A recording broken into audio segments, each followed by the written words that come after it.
Jitters. Hi there. Good evening. I apologize. I tried to straighten the angle here, but I think this is as good as it's gonna get. And honestly, I tend to tilt the book this way naturally anyway. But hello, if you're new around here, my name's Clover. And this is just kind of a project I'm doing for fun, where I want to read as many public domain texts as possible. And this project is just a personal thing. I was really comforted when I was a kid just being read aloud to. And I, as an adult, I've dedicated pretty much my entire adult life healing my inner child, doing things for her, giving myself permission to do things that I guess I just wasn't allowed to do, or wish I could have had more of that just soothed me. And it's October, and I started this text probably, I want to say early summer this year, and it just kept getting put on the back burner, the back shelf. I have been reading a lot. I've just, like everyone else, I've just been busy. But yeah, this is just a moment for me to read out loud, which helps me slow down my own thoughts. I tend to just think a little too quickly. I think that's the neurodivergency. Gives me a chance to find my voice and just unwind a little bit. These videos I always intend to make completely unedited, nothing polished, no production value, so I'm not going to edit out any mess-ups. You might hear a cat or two or three in the background or other house sounds, and that's all right. The world doesn't need another polished thing or another perfect thing. But anyway, without further ado, we're reading Carmilla, which was a vampire novel that to my knowledge predated Dracula. This is written by Joseph Sheridan Lefanu, with footnotes and editing by Carmen Maria Machado. Where did we leave off? If I can find my bookmark. Okay. Chapter 5, A Wonderful Likeness. That evening, there arrived from Graz, footnote, the capital of Styria, the grave, dark-faced son of a picture cleaner, with a horse and cart laden with 2 large packing cases, having many pictures in each. It was a journey of 10 leagues, and whenever a messenger arrived at the manor house from our little capital, we would crowd about him in the hall to hear the news. This arrival created quite a sensation in our secluded quarters. The cases remained in the hall, and the messenger was taken charge of by the servants until he had eaten his supper. Then, with assistants, and armed with hammer, ripping chisel, and turnscrew, he met us in the hall, where we had assembled to witness the unpacking of the cases. Carmilla sat looking listlessly on, while the old pictures, nearly all portraits that had undergone the process of renovation, were brought to light. My mother was of an old Hungarian family, and most of these pictures, which were about to be restored to their places, had come to us through her. My father had a list in his hand, from which he read as the artist rummaged out the corresponding numbers. I don't know that the pictures were very good, but they were, undoubtedly, very old, and some of them very curious also. They had, for the most part, the merit of being now seen by me for the first time, for the smoke and dust of time had all but obliterated them. "There is a picture that I have not seen yet," said my father. "In one corner, at the top of it, is the name, as well as I could read, Marcia Karnstein, and the date 1698. I am curious to see how it has turned out." I remembered it. It was a small picture, about 1.5 feet high and nearly square, without a frame, but it was so blackened by age that I could not make it out. The artist now produced it, with evident pride. It was quite beautiful and startling. It seemed to live, and it was the effigy of Carmilla. Carmilla, dear, here is an absolute miracle. Here you are, living, smiling, ready to speak, in this picture. Isn't it beautiful, Papa? And see, even the little mole on her throat." My father laughed and said, "Certainly it is a wonderful likeness," but he looked away and to my surprise seemed but little struck by it. He went on talking to the picture cleaner, who was also something of an artist and discoursed with intelligence about the portraits and other works that his art had just brought into light and color, while I was more and more lost in wonder the more I looked at the picture. "Will you let me hang this picture in my room, Papa?" I asked. "Certainly, dear," said he, smiling. "I'm very glad you think it is so like. It must be prettier even than I thought it is. Oh, it must be prettier even than I thought it, if it is." The young lady did not acknowledge this pretty speech, did not seem to hear it. She was leaning back in her seat, her fine eyes under their long lashes, gazing on me in contemplation. She smiled in a kind of rapture. "And now you can read quite plainly the name that is written in the corner," I said. "It is not Marcia. It looks as if it was done in gold. The name is Mircalla, Countess Karnstein, and this is a little coronet over, and underneath, A.D. 1698. I am descended from the Karnsteins. That is, Mama was." Oh, that was Carmilla speaking. "Ah," said the lady languidly. "So am I think. A very long descent, very ancient. Are there any Karnsteins living now?" "None who bear the name, I believe. The family were ruined, I believe, in some civil wars long ago, but the ruins of the castle are only about 3 miles away." "How interesting," she said languidly. "But see what beautiful moonlight." She glanced through the hall door, which stood a little open. "Suppose you take a little ramble around the court and look down at the road and river." "It is so like the night you came to us," I said. She sighed, smiling. Then she rose and, each with an arm about the other's waist, we walked out upon the pavement. In silence, slowly, we walked down to the drawbridge, where the beautiful landscape opened before us. "And so you were thinking of the night I came here," she almost whispered. "Are you glad I came?" "Delighted, dear Carmilla," I answered. "And you asked for the picture you think like me, to hang in your room," she murmured with a sigh, as she drew her arm closer about my waist and let her pretty head sink upon my shoulder. "How romantic you are, Carmilla," I said.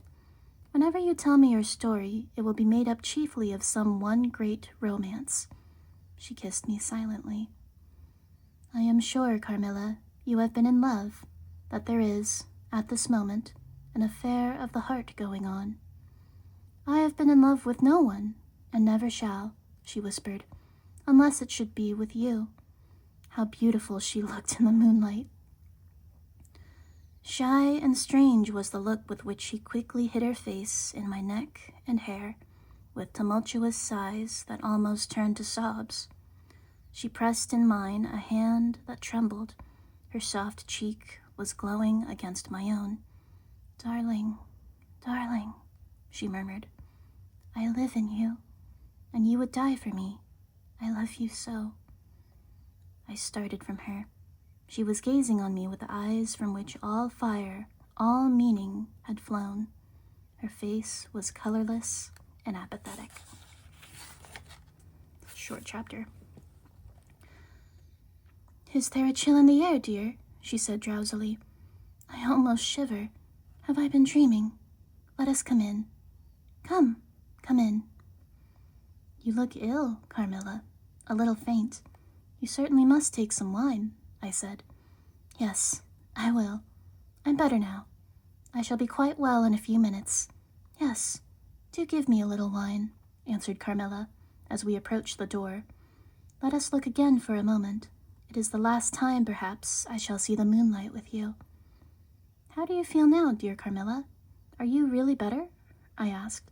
I was beginning to take alarm, lest she should have been stricken with the strange epidemic that they said had invaded the country about us. Papa would be grieved beyond measure, I added, if he thought you were ever so very skillful If he thought you were ever so little ill without immediately letting us know. We have a very skillful doctor near us, the physician who was with Papa today. I'm sure he is. I know how kind you all are. But, dear child, I am quite well again. There is nothing ever wrong with me but a little weakness. People say I am languid. I am incapable of exertion. I can scarcely walk as far as a child of 3 years old, and every now and then the little strength I have falters, and I become as you have just seen me. But after all, I am very easily set up again. In a moment, I am perfectly myself. See how I have recovered. So, indeed, she had, and she and I talked a great deal, and very animated she was, and the remainder of that evening passed without any recurrence of what I called her infatuations. I mean her crazy talk and looks, which embarrassed and even frightened me. But there occurred that night an event which gave my thoughts quite a new turn and seemed to startle even Carmilla's languid nature into momentary energy. That was a very short chapter. Sheesh. All right, well, let me see how long the next chapter is, because I think I can keep going. Yeah, we can do that. All right, double feature. Hold on. This is chapter 6, right? Yeah. Chapter 6, A Very Strange Agony. When we had returned to the drawing room and sat down to our coffee and chocolate, although Carmilla did not take any, she seemed quite herself again. Madame Perrodon and Mademoiselle de la Fontaine joined us and made a little card party, in the course of which Papa came in for what he called his dish of tea.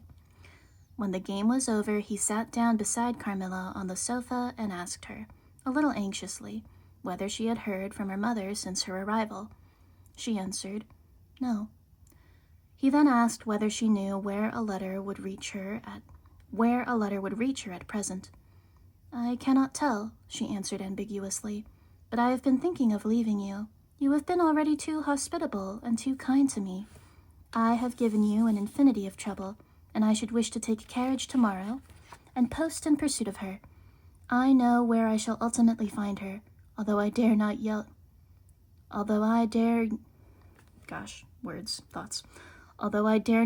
tell you.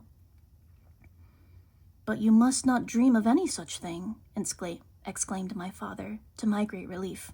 We can't afford to lose you so, and I won't consent to your leaving us except under the care of your mother, who was so good as to consent to your remaining with us until she should herself return. I should be quite happy if I knew that you heard from her, but this evening the accounts of the progress of the mysterious disease that has invaded our neighborhood grow even more alarming, and, my beautiful guest, I do feel the responsibility, even unaided by advice from your mother, but I shall do my best, and one thing is certain, you must not think of leaving us without her distinct direction to that effect. We should suffer too much in parting from you to consent to it easily. Thank you, sir, 1,000 times for your hospitality, she answered, smiling bashfully. You have all been too kind to me. I have seldom been so happy in all my life before as in your beautiful chateau, under your care, and in the society of your dear daughter. So he gallantly, in his old-fashioned way, kissed her hand, smiling and pleased at her little speech. I accompanied Carmilla as usual to her room and sat and chatted with her while she was preparing for bed. Do you think, I said at length, that you will ever confide fully in me? She turned around, smiling, but made no answer, only continued to smile at me. You won't answer that, I said. You can't answer pleasantly. I ought not to have asked you. You were quite right to ask me that, or anything. You do not know how dear you are to me, or you could not think any confidence too great to look for.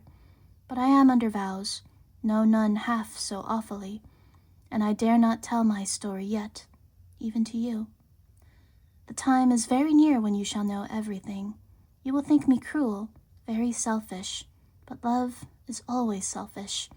The more ardent, the more selfish. How jealous I am you cannot know. You must come with me, loving me, to death, or else hate me and still come with me, hating me through death and after. There is no such word as indifference in my apathetic nature. I am going to tab that. I'm just a sucker for quotes about love, hate, and how it's never indifference, you know? Oh, let's make it actually stick out of the book. Cool. Now, Carmilla, I said hastily, are you going to talk your wild nonsense again? Not I, silly little fool as I am, and full of whims and fancies. For your sake, I'll talk like a sage. Were you ever at a ball? No. How you do run on. What is it like? How charming it must be. I almost forget. It was years ago. I laughed. You are not so old. Your first ball can hardly be forgotten yet. I remember everything about it, with an effort. I see it all as divers see what is going on above them, through a medium dense and rippling, but transparent. What occurred that night has confused the picture and made its colors faint. I was all but assassinated in bed, wounded here. She touched her breast, and never was the same since. Were you near dying? Yes, very. A cruel love, a strange love, that would have taken my life. Love will have its sacrifices. No sacrifice without blood. Let us go to sleep now. I feel so lazy. How can I get up just now and lock my door? She was lying with her tiny hands buried in the rich, wavy hair under her cheek, her little head upon the pillow, and her glittering eyes followed me wherever I moved, with a kind of shy smile that I could not decipher. I bade her good night and crept from the room with an uncomfortable sensation. I often wondered whether our pretty guest ever said her prayers. I certainly had never seen her upon her knees. In the morning, she never came down until long after our family prayers were over, and at night she never left the drawing room to attend our brief evening prayers in the hall. If not that it had casually come out in one of our careless talks that she had been baptized, I should have doubted her being a Christian. Religion was a subject on which I had never heard her speak a word. If I had known the world better, this particular neglect or antipathy would not have so much surprised me. The precautions of nervous people are infectious, and persons of a like temperament are pretty sure, after a time, to imitate them. I had adopted Carmilla's habit of locking her bedroom door, having taken into my head all her whimsical alarms about midnight invaders and prowling assassins. I had also adopted her precaution of making a brief search through the room to satisfy myself that no lurking assassin or robber was ensconced. These wise measures taken, I got into my bed and fell asleep. A light was burning in my room. This was an old habit, of very early date, and nothing could have tempted me to dispense with it. Thus fortified, I would take my rest in peace. But that night, dreams came through stone walls and lit up dark rooms and darkened light ones. Their persons made their exits and their entrances as they pleased, and laughed at locksmiths. That night, I had a dream that was the beginning of a very strange agony. I cannot call it a nightmare, for I was quite conscious of being asleep, but I was equally conscious of being in my room and lying in bed, precisely as I actually was. I saw, or fancied I saw, the room and its furniture just as I had seen it last, except that it was very dark, and I saw something moving round the foot of the bed, which at first I could not accurately distinguish. But soon I saw that it was a sooty black animal that resembled a monstrous cat. It appeared to me about 4 or 5 feet long. It measured fully the length of the hearthrug as it passed over it, and it continued towing and froing with the lithe, sinister restlessness of a beast in a cage.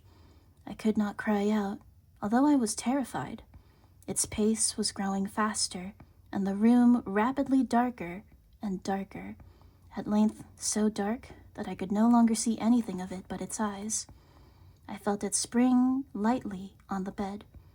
The two broad eyes approached my face, and suddenly I felt a stinging pain as if two large needles darted, an inch or two apart, deep into my breast.